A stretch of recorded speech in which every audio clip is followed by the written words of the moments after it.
Hey folks, so today we're going to do slide number 5. We're going to graph the cosine curve, and I hope that you don't look back at this chart.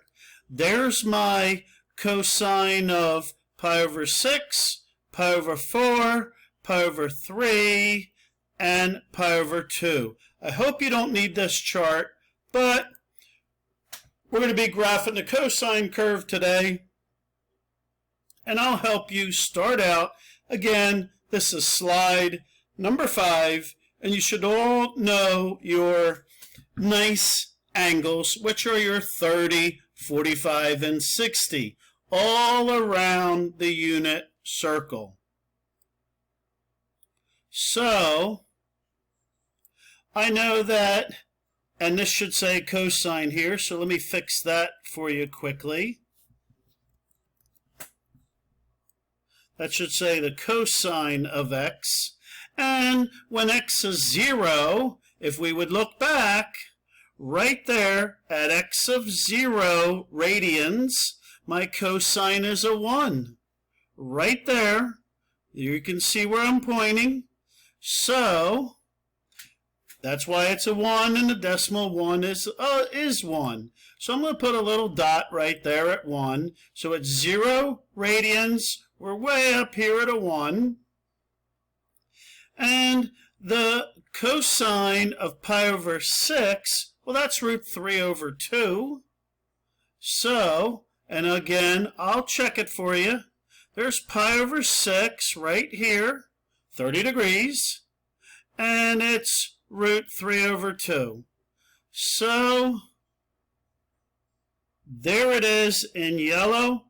I'll just keep my blue pointer. 0.866, that's pretty high up. That would be about like there.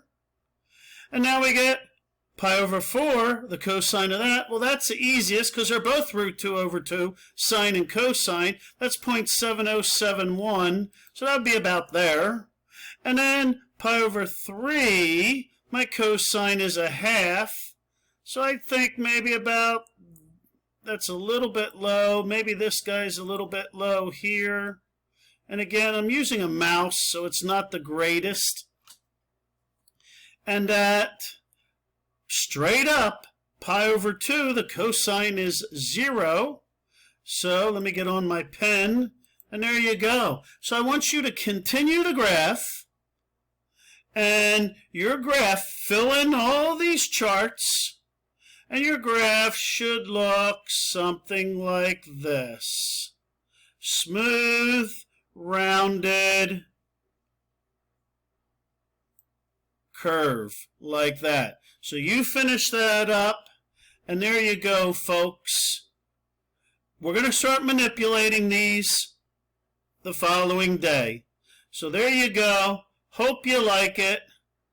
And make sure you fill in this chart. It all should be done from memory. Try not to look back at your unit circle. You juniors, this is probably what you're going to start with next year. So please learn this now. We have our last week of school. There you go, folks.